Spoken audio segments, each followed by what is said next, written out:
బేస్తారము టీవీలలోనే చూసిన కానీ పొద్దుగాల ఆఫీస్కి వస్తుంటే కళ్ళారా చూసిన అదే మైత్రివనం కాడ బిల్డింగ్ మొత్తం అగ్గిపాలయ్యింది, బుగ్గి బుగ్గి అయ్యింది.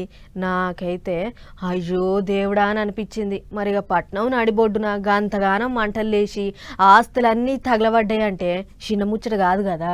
అందుకే ఏమైంది ఎట్లయింది అని గట్టిని కార్వాయి చేస్తుర్రట ఆఫీసర్లు. ఎప్పుడు చూసినా వచ్చిపోయే బండ్లతో కిటకిటలాడే మైత్రివనం శివరాత్రల గంతెత్తున మంటలు లేచటాలకు ఓ కొడుకో అనుకున్నారు పట్నం పబ్లిక్.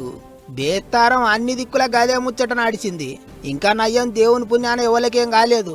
అయితే పట్నం నడిబొడ్డునున్న బిల్డింగ్ల గట్టెట్టు అయింది. అసలు మంటలు ఎట్లా అంటుకున్నాయి ఏం కథ అనేది తెలుసుకునే పనిన పడ్డారట ఇప్పుడు ఆఫీసర్లు.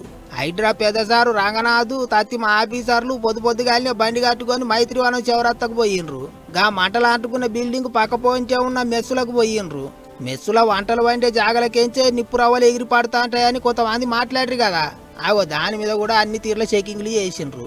అయితే అసలు అగ్గి అంటుకున్నది ఎట్లా ఏం కథ అనేది పురాగా తేలలేదు. ఇంకా కరెంటు తీగలు సుర్రుమన్నాయా లేకపోతే మెస్సులకేంచి మంటలు వచ్చినాయా అనేది పక్కాగా తేలుతారట.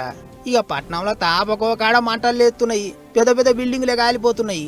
మొన్నగా పాత బస్తీలనైతే పానాలే పోయినాయి. అందుకే ఇప్పటికన్నా ఆఫీసర్లు జర గట్టిగా నజరేయాలి.